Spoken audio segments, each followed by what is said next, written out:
শোনো, চান্সটা যখন হবে না, এখানে আবার একটু কিছু জ্ঞান বাড়া দরকার। এনডিসিতে তো সিট ফিক্স, জানো তো? এনডিসিতে কিন্তু সিট ফিক্স থাকে।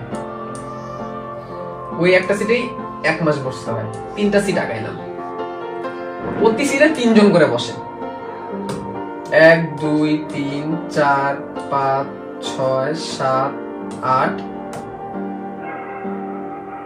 9। একটা সিটে আমি ক্রস দিলাম। এইটা ছিল আমার সিট। আমি মেডিকেলে ভর্তি হইলাম। আমার সামনে রাজু ফার্স্ট চান্স পাইলো। আমার পাশে বিপ্লব রুয়েটে চান্স পাইলো। ও বুয়েটে চান্স পাইলো। আমার পিছনের জন রাজশাহী মেডিকেলে চান্স পাইলো। ও ঢাকা ইউনিভার্সিটিতে চান্স পাইলো। ওরও মনে কোনো ইউনিভার্সিটিতে হয়ে গেছে। এ অনেক পড়তো, আমি নাম বলবো না, অনেক পড়তো, অনেক পড়ালেখা করতো। বাট ওর ভাগ্য সহায় হয় নাই, প্রথমবার কোনো জায়গায় চান্স পাই নাই। খুব ক্লোজ ফ্রেন্ড ছিলাম আমরা, এখন ব্রেঞ্চ মেট, কারণ ব্রেঞ্চ ফিক্সড। নরডেম কলেজে ব্রেঞ্চ ফিক্স থাকে, তোমরা জানো।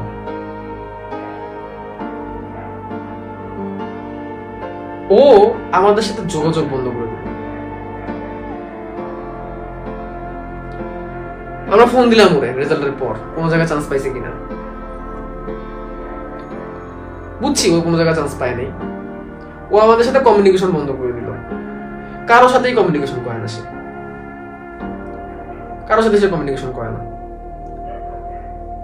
শুনলাম সে মেডিকেলে সেকেন্ড টাইম করবে। সে মেডিকেলে সেকেন্ড টাইম পরীক্ষা দিল। সেকেন্ড টাইম পরীক্ষা দেওয়ার জন্য সে আমার বাসায় আসছিল। আমি তখন তো ঢাকা থাকি। ও আমার কাছে একটা ফোন দিছিল পরীক্ষার আগে, শুভ্র আমি মেডিকেলে সেকেন্ড টাইম পরীক্ষা দেবো, আমার সিটটা পড়ছে ইডেন কলেজে, আমি ময়মনসিং থেকে আসবো, তোর বাসায় থাকবো, পরীক্ষা দিয়ে চলে যাবো, তুই আর কাউরে বলিস না কিন্তু। আমার ঢাকায় থাকার জায়গা নাই, আত্মীয় স্বজনের আমি আর নিতে পারতেছি না, আমি আত্মীয় স্বজনরা বলবো না, আমি আসবো তোর কাছে পরীক্ষা দিয়ে চলে যাবো। আমি তো অবাক, কোন নাম বলবো না। তুই এতদিন পর ফোন দিছিস, ওকে আয়। আসলো রাত্রেবেলা, রাত 8টার দিকে আসলো, এসে বললো শুভ্র কিছু খাবার আছে। তো আমি এই বাসায় থাকি, এই বাসায় এই রুমেই থাকি। তখন এই রুমটা এত গোছানো ছিল না, একটা বেড ছিল, একটা পড়ার টেবিল ছিল, একটা আলনা ছিল। হ্যাঁ, খাবার দিলাম। আমার আম্মু ওই সময় ছিল, খাবার দিলাম। আম্মু জিজ্ঞেস করলো তুমি কি অবস্থা। তো আম্মুরে বললো আন্টি আমার ফার্স্ট টাইম কোনো জায়গায় চান্স হয় নাই। আমি খুব রাগ করছি, তুই আমার ফোন টোন দিস নাই, আমি তোর এতবার ফোন দিলাম তুই রিপ্লাই করিস না কেন। আমি এটা বলছিলাম আগে একবার। ও বলতেছে যে রিপ্লাই করার সিচুয়েশন ছিল না। আমার খুব লজ্জা লাগছিল। আমি এই 1 বছর পাগলের মতো বাসায় বৈশা পড়ালেখা করছি। এটা 2016-17 সালের কথা, 17 সালের কথা। বাসার ফ্যামিলি থেকে খুবই প্যারা। সেকেন্ড টাইমের যে কি যন্ত্রণা, শুভ্র, এটা আমি তোর বলে বুঝাতে পারবো না, তুই তো পার পেয়ে গেছিস। ফ্যামিলিতে যন্ত্রণা, আমার আব্বা আম্মার বন্ধ কথা শোনা লাগছে আত্মীয় স্বজনের কাছ থেকে। এত না নরডেবে পড়াইলেন, কি হইল? সেরেনা গোল্ডেন পাইছে, কি হইল? A+ পাইছে, তাহলে কি হইল?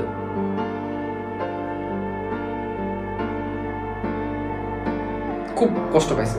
খাইলাম, ও ভাতটা খায়া ঘুম দিল। পড়ে নাই, বুঝে আজকের পড়বো অনেক পড়ছি, 1 বছর পাগলের মতো পড়ছি, কুত্তার মতো পড়ছে, আর পড়তে পারবো না, ঘুম দিই ভাই। আমি বললাম হ্যাঁ তুই ঘুমাই যা। ঘুমের ওষুধ খাই।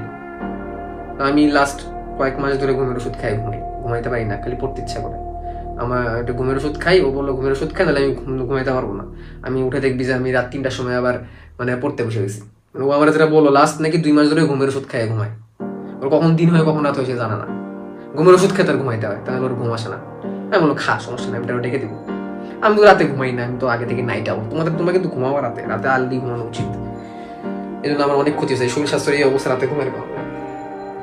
তো আমি ওইরকম ঘুমাই নেই, 3টা বন্ধু জেগেছিলাম, অ্যালার্ম দিয়ে রাখলাম। আমার আম্মু সকালবেলা উঠে, ও আবার বলছে আমি একাকি উঠে যাবো। তো ফজরের আজানের পর পরে উঠে গেছে, উঠে আমার এই শুভ্র নামাজ পড়ি। তো বললো আন্টিরে বলিস যদি আন্টি যদি একটু পারে আমার একটু মিশিয়ে জাতীয় কিছু একটা খাওয়াইতে, আম্মা থাকলে মিষ্টি জাতীয় কিছু একটা খাওয়াই দিত আমারে। তা আমি চিন্তা করছি না, আম্মু এমনি পায়েস রান্না করবে, ঠিক আছে। তো বলতেছে আর কি যে আমার আম্মা থাকলে আমার পায়েস রান্না করবে, মানে কিছু মিষ্টি জাতীয় কিছু খাওয়াইতো। তা আম্মু আগে থেকেই আগের রাতে পায়েস এমনি রান্না করে রাখছে। তো ওইটা আবার সকালবেলা ওভেনে গরম করে দিল। তো ওরে নিয়ে আমি বের হইলাম ইডেনের দিকে সকাল 8:30টার দিকে। শুক্রবার তো, শুক্রবারে পরীক্ষা থেকে, শুক্রবার চাপ থাকে, সকাল 8:30টার দিকে বের হয়ে গেলাম। তো বললো বন্ধু এই পরীক্ষাটা যদি আমার খারাপ হয় আমি জানি না আমি কি করবো, আমার কোথাও চান্স হয় না, আমি কোনো ন্যাশনালও ভর্তি হই নাই, আমি তো আল্লাহ বিল্লাহ পড়তেছি এই পোলাই কি কয়, এই পোলাই কি কয়। আবার ডেন্টালের পরীক্ষাও আছে। বললাম কষ্ট নিস না, জাহাঙ্গীরনগর আছে। না রে ভাই এরপরে ডেন্টালটা দিব আর না হলে আমি যাই না, কি হবে না, জাহাঙ্গীরনগরে পড়তে হবে না, তাহলে তো ফার্স্ট টাইমই পড়তাম। পরীক্ষা দিয়ে বের হলো, খুব হাসি হাসি মুখে বের হলো। বন্ধু খুব ভালো লাগাইছে। কতগুলো দাগাইছো? 96টা দাগাইছে। এত দাগাইতে গেলি নেগেটিভ খাবে না রে বন্ধু, কমন পড়ে গেছে সব। কিন্তু বন্ধু আমার তো 5 নাম্বার কাটা যাবে সেকেন্ড টাইম। আচ্ছা দেখ প্যারা নাই বন্ধু, জায়গা মানে বন্ধু আর যাবো না, আন্টির অনেক প্যারা দিলাম, আন্টির সালাম না তোর খালাম্মা আন্টি তোর জন্য রান্না করে, না না ভাই আমি জায়গা, আমার ভালো লাগতেছে না, রাখতেই পারলাম না। ও আমার নিয়ে মহাখালী গেল, মহাখালী থেকে বাসে উঠে আবার চলে গেল। রোল নাম্বারটা নিয়ে রাখছিলাম জোর করে, ও আমার আইডি কার্ডও দেখাবে না, রোল রাত্রেবেলা ছবি তুলে রাখছিলাম রোল নাম্বারটা। রেজাল্টের দিন আমার হাত পা কাঁপতেছে, পোলাটা আর কি হয়, হাত পা কাঁপতেছিল। তো 5 নম্বর কাটা যাওয়ার পরও আমার ওই বন্ধু সলিমুল্লাহ মেডিকেলে পড়ে। এখন 5 নম্বর কাটা যাওয়ার পর আমার বন্ধু সলিমুল্লাহ মেডিকেলে পড়ে।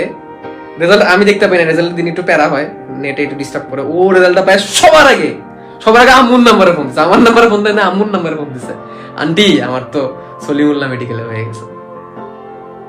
আমি মনে হচ্ছে আল্লাহ বাঁচাতে, আমি ভয়ে আসছিলাম, ঠিক আছে। তো সে সলিমুল্লাহ মেডিকেলে পড়ে। একটা বছর কি যে দিন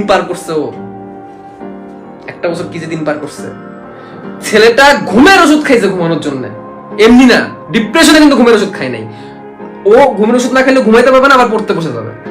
দ্যাট ইজ কল ডেডিকেশন। আমি বারবার বলি তো একটা আকাঙ্ক্ষা কেমন হওয়া উচিত, জীবন মরণ ইচ্ছা।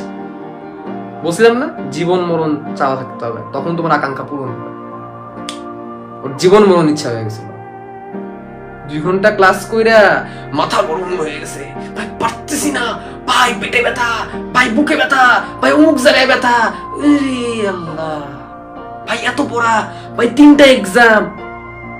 ভাই এত সহজ না জীবন এত সহজ না, জীবন অনেক কঠিন। আমার রিয়েল লাইফে অনেক এক্সপিরিয়েন্স আছে।